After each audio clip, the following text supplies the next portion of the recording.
I almost didn't recognize her. But the ring she wasn't wearing gave her away.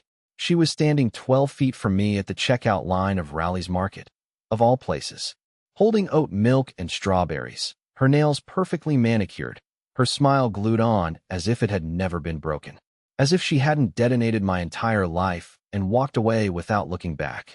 She turned slightly. Our eyes met, and just for a second she froze. The corners of her mouth twitched like she couldn't decide whether to smile or run. Then her face, her flawless, always poised face, flushed with this deep, startled red. She blinked, clutched her basket tighter, and looked down, almost like she was ashamed. Not that I expected that. I didn't expect anything from her anymore. What I didn't expect, and couldn't explain, was the surge that hit me. Not rage, not sadness, just this cold, burning clarity.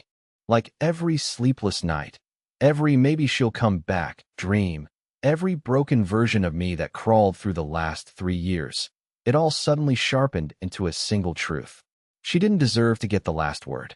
Because no one ever tells you how the afterpart works. No one prepares you for the months where you sleep in the middle of the bed and still leave space for someone who isn't coming back. Or how humiliating it feels to update your emergency contact form at work and realize you've got no one to put. When she left, she didn't cry. She didn't yell. She didn't even give me a lie I could live with. She just said, "I'm doing what's right for me." No explanation. No fight. No apology. I found out about him a month later. I wasn't snooping. I was paying off the shared credit card and saw a $678 charge from a spa resort neither of us had ever been to. I Googled it. Then I saw her Instagram. She unblocked me for a week, probably by accident. And there they were. Her and her boss. Matching robes. 2 champagne glasses. 1 bed. So yeah, that was the start of my unraveling. But this grocery store moment. Her seeing me now, seeing that I didn't flinch, didn't look away, didn't break. This was something else. I didn't plan revenge. I didn't have to. Because the part she never expected, I rebuilt my life. And her mistake? Thinking I never would. She didn't say a word. Not hi. Not, "You look different." Not even a fake surprised gasp. Just stood there gripping her oat milk like it could shield her from everything she'd done. I waited. Not because I wanted to talk to her, but because I wanted her to speak first. To squirm. But when she finally walked past me, pretending to check something on her phone, I couldn't help myself. "Left the ring behind again," I said, just loud enough for her to hear. She stopped. Her back tensed. She turned around slowly like someone trying to act brave during a panic attack. Her smile was thin now. Fragile. "I didn't expect to see you here," she said. Her voice had that same polished calm she used when she ended our marriage like a business meeting. Not a hint of guilt. Just inconvenience. I shrugged. "I shop here every Sunday." She glanced at my cart like she was expecting to see frozen pizza and sadness. Instead, there was fresh produce, protein bars, a bottle of wine, and 2 toothbrushes. I could see her clocking that last one. Her nostrils flared slightly. I wanted her to ask who the second toothbrush was for. She didn't, but I saw the question in her eyes. She was trying not to care, but that little flush across her cheek said otherwise. It was almost satisfying. Almost. But what really shook me was how fake her confidence looked now. She had that curated gym body look, expensive hair, and the designer hoodie that probably cost more than my car's brakes. But underneath it, I saw it. That tiny crack. She was trying to look unbothered. Just like she'd tried to convince everyone she'd found happiness after walking out on me. But I knew the truth. I lived in the aftermath. She wanted a fresh start. She got it, with a man who ghosted her 8 months later, according to mutual friends. Apparently, the new guy got bored and moved on. She never posted another couple photo again after that. I didn't follow her, but I didn't have to. Word gets around. She shifted her weight, almost ready to say something else. But I beat her to it. Anyway, gotta run. Someone's waiting for me. That did it. Her face tightened. A flicker of something raw showed through before she quickly smiled again. "Good for you," she said, but her voice cracked slightly, almost too faint to catch. I nodded, then walked past her. I didn't look back, but I heard her exhale sharply behind me. Like someone waking up from a dream they didn't want to leave. She thought she buried me. She didn't know I'd been building something under the rubble. The worst part wasn't the silence after she left. It was the noise inside my head. For months, everything reminded me of her. The chair she used to curl up in with her dumb herbal teas. The chipped mug she refused to throw out because it had character. Even the fridge magnets, those stupid, colorful little things we picked up on vacations, I now realized she had been pretending to enjoy. I left everything untouched for weeks. I didn't want to erase her. I wanted her to come back and explain. But she never did. I checked her social media more than I'm proud to admit. It's embarrassing to say this out loud, but I actually made a burner account just to watch her stories after she blocked me. I watched her post beach photos with captions like, "Finally free," and "Energy doesn't lie." She had glowing skin and that exaggerated laughter women fake when they're proving a point to someone invisible. The man in those photos was older than I expected. Well-dressed. The type who probably had opinions on wine and didn't believe in microwaves. A guy who'd never clip coupons or fall asleep on the couch in paint-stained sweatpants. The kind of man she once said made her anxious. Guess I was just too comfortable to keep her interested. The moment that finally snapped me out of it was so small, so stupid, it makes me cringe even now. I burned my hand trying to microwave leftover soup. I dropped the bowl. The soup splattered across the tile, and I just sat in it. Hot broth on my wrist, shattered ceramic around me, and this weird laugh bubbling out of my throat like I was losing my mind. That night, I packed up everything she left behind, her bathrobes, her dog-eared books, her half-used lip balm, and shoved it into one giant trash bag. I took it to the dumpster at 2 a.m., like I was burying a body. Then I started walking. Not metaphorically. Literally. I walked every evening for weeks. No headphones, no destination. Just sneakers and shame. Sometimes I'd end up at the river. Other times, I'd find myself 2 neighborhoods away, standing in front of houses I didn't recognize, wondering what kind of life people behind those doors had. Did their wives still kiss them goodnight? Did they talk, or just scroll side by side? Eventually, I joined a gym. Not to get revenge hot, or anything dramatic. I just needed structure. Somewhere I wouldn't be surrounded by ghosts. I met a guy named Wendell, mid-50s, big mustache, used to be a cop.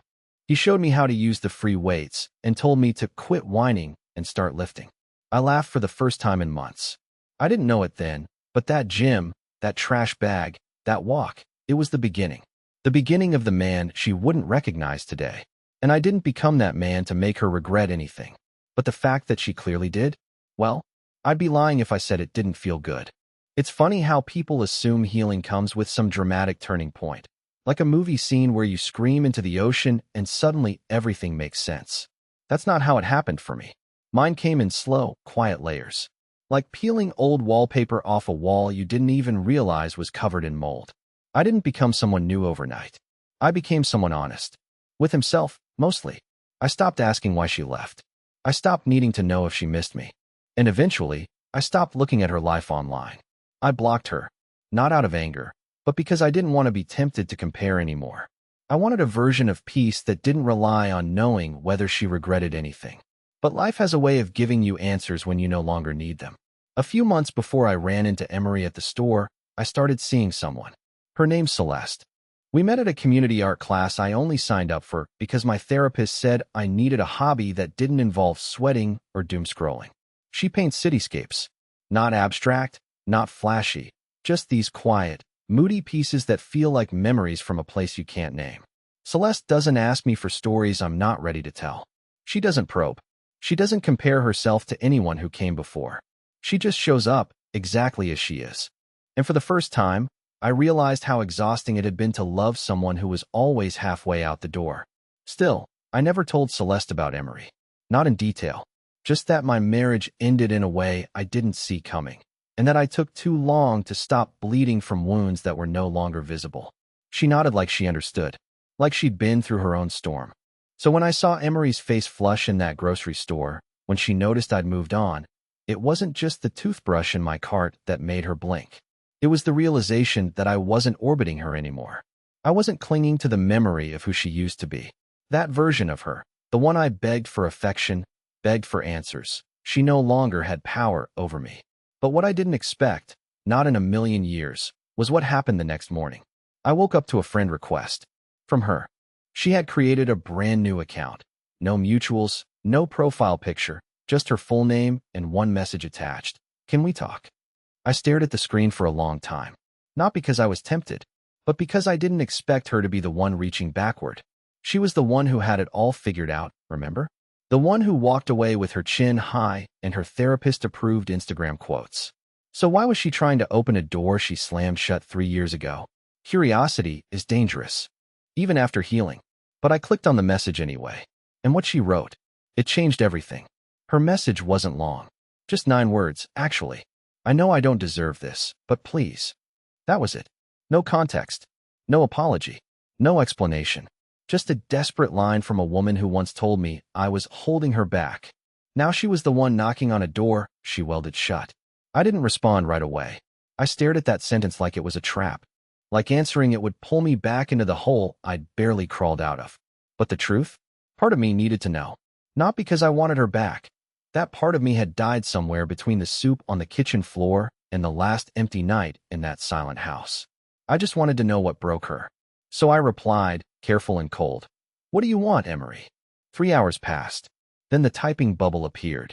I saw you yesterday. I wasn't prepared for that. I've had to carry something for years, and it's eating me alive. I'm not asking you to forgive me. I just need you to hear it. I waited again. Measured. Guarded. But every word she typed felt like a crack in some perfect illusion she'd been living behind. You deserve to know what really happened. You only ever knew half of it. And I think it might help you move on. Or at least stop blaming yourself. Blaming myself. That part made me stop cold. Because for a long time, I did blame myself. For being too boring. Too passive. Too eager to make peace instead of confronting the rot beneath the surface. I had lived in that blame like it was a second skin. But now she was suggesting there was more. Something I hadn't seen. I didn't tell Celeste. Not yet. She had a gallery show coming up, and I didn't want to cast a shadow on something important to her. But I kept checking the message thread like I was waiting for another bomb to drop. I told myself it was closure. Curiosity.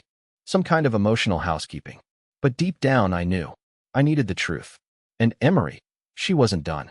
Later that night, around 2:11 a.m., she sent another message. Longer this time. Less polished. I lied when I said I left for myself. I didn't. I left because someone gave me a reason to. Someone who told me things that I believed because I wanted to. And I paid for it. I lost everything. But I need you to understand, it wasn't just about us. I read that last sentence 3 times. It wasn't just about us. What else could it have been? She didn't answer when I called. Straight to voicemail. I didn't leave a message. The next day, I got a text from a number I didn't recognize. It read, "If she told you the truth, call me." I think we both got played. I just stared at the screen. Everything I thought I knew about my marriage, about why it ended, was now unraveling. And somehow, I was back at the beginning. Only this time, I wasn't the only one in the dark. I didn't sleep that night. I just sat on the edge of the bed staring at the message from the unknown number, reading it again and again like the meaning would change. If she told you the truth, call me. I think we both got played. My first instinct was that it was spam. A scam. Something sketchy from the past resurfacing to stir things up. But the wording was too specific. Too timed. Whoever sent it knew about Emery. Knew about the conversation we'd just had. And if they were right, if Emery hadn't just betrayed me, but had also been betrayed herself, then nothing I believed about the end of our marriage was real. I waited until the sun came up. Then I texted back one word. Who? No reply for an hour. Then finally, name's Jonas. I was engaged to Emery's friend. There's something you need to know about your ex. And her boss. My stomach dropped. I had to sit down. I remembered the guy. The one from the Instagram stories after the divorce. Sharp dresser. Beard. Book deal. I used to imagine him sipping wine with Emery while they laughed about how I couldn't tell Pinot from table red. She swore she wasn't involved with him before the divorce, but I always suspected that was a lie. Apparently, I wasn't the only one. Jonas sent me a screenshot. An old email chain. At first, it made no sense. Then I saw names. My name, Emery's, his fiancé's, and the boss's. There were threads about transfers, about coordinating stories, and one short reply from someone labeled JW. That made my skin crawl. He's emotionally flat. She's bored. Give it 6 months, she'll walk. Trust me. I felt sick.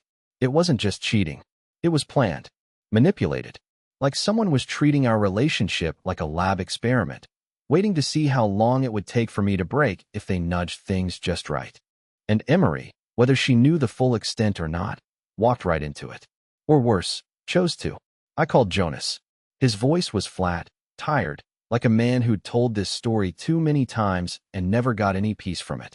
He told me how his fiancée, Lauren, had been close with Emery for years, how they'd been invited to dinners, trips, private work retreats with J.W., the same boss Emery left me for, and how Lauren had confessed, in tears, months after their wedding was canceled, that the entire thing was orchestrated.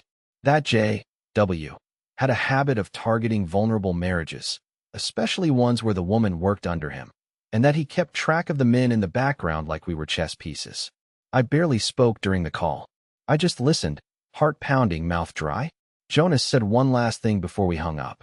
He took her from you, just like he almost took mine. But I got out early. You didn't. I'm sorry. Then he paused. But maybe now you understand. It wasn't about you being boring or not good enough. It was about someone else pulling strings. And us. We were just too decent to see it. When the call ended, I sat there in silence for a long time. Then I opened Emery's message thread again. And for the first time since she left, I felt something I hadn't allowed myself to feel. Not sadness. Not even anger. Clarity. She wasn't the villain I thought she was. But she sure as hell wasn't innocent either. I hadn't seen her since the grocery store, but after the messages, I asked to meet. I didn't want drama. I didn't want to scream or throw blame or watch her cry and feel like I'd won something. I just wanted the truth, straight from her mouth. No filters. No curated guilt. We met at a small park near the river, the same place where we once had our second anniversary picnic. That memory came back like a punch to the ribs. She was already there when I arrived, sitting on a bench, arms folded tight across her chest like she was bracing for impact. She looked smaller than I remembered. Not physically, just hollowed out. When she saw me, she stood. But I didn't smile. I just nodded once and stayed standing. I know why you're here, she said. Do you? I asked. She flinched at that. Maybe she expected me to be gentler. I wasn't cruel, but I wasn't going to soften anything for her anymore. You said I only knew half the truth. I think I know more now, but I want to hear it from you. She hesitated, then sat back down, and I followed. For a few seconds, we just listened to the wind. I could tell she was struggling with how much to reveal, like she still wanted to control the narrative. He manipulated everything, she finally said. Jared, my boss. He started small. Compliments, late-night strategy sessions, talking to me about you like he understood me better than you ever could. He made me feel seen, like I was wasted on you. I clenched my jaw but said nothing. I didn't know at first. I thought it was real, that I'd found something you could never give me. But Jonas called me a year later. He told me everything. That Jared had said similar things to his fiancée. That he keeps a list of employees he targets. That I was just one of many. You believed him? I asked. She looked up at me, and for the first time in years, her eyes weren't defensive, they were tired. At first, I didn't want to. I wanted to believe that I left because I was brave, that I was choosing myself. But it wasn't that. I was just easy to influence. I needed to feel special, and he gave me that, until he didn't. There it was. No excuses, just a broken kind of honesty. I'm not asking for forgiveness, she said. I just needed you to know it wasn't all your fault. I nodded slowly. That's good, because I'm not giving forgiveness. That stung her. I could see it. But she didn't argue. I thought I'd run into you and feel superior, she said quietly. But I saw you, and you didn't look broken. You looked free, and I realized I'm still stuck where I left you. I stood up. Maybe you are. She didn't follow me when I walked away.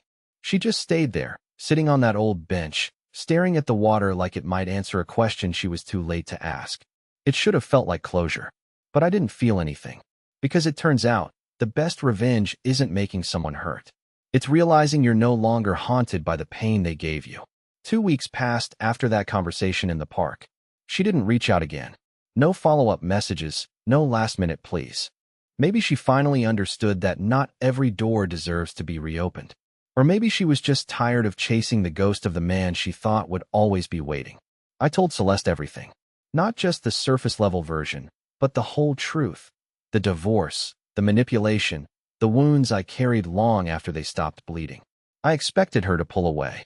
Instead, she just said, "You're still here. That's what matters." It's strange, healing. You don't wake up one day with fireworks and closure. You wake up and realize you're not checking your phone for a name that used to shatter you. You realize you're not shrinking anymore when you walk into places you used to avoid. You laugh without guilt. You make plans that don't include shadows. Celeste and I didn't rush into anything. We're not playing pretend. We take it slow. We argue sometimes about dumb things like where to eat or which shelf the coffee mugs go on. But it's real. And it's enough. A few days ago, I got a message from Jonas. Lauren's engaged again, it said. And I'm dating someone who doesn't need fixing. We both agreed. Maybe none of us were broken. Just placed in the wrong hands for too long. As for Emery, I heard through a friend that she quit her job, moved out of state. No big announcement, no reinvention arc. Just gone. Like a story that never finished because the writer finally ran out of lies. But I'm not angry anymore. I used to think revenge would feel like fire. Explosive. Righteous. But real peace? It's quiet. It's waking up in a life you don't want to escape from. It's finding joy in things like folding laundry, or laughing during a rainstorm, or kissing someone who never makes you feel like you're too much or not enough. I don't hate her, but I love me more.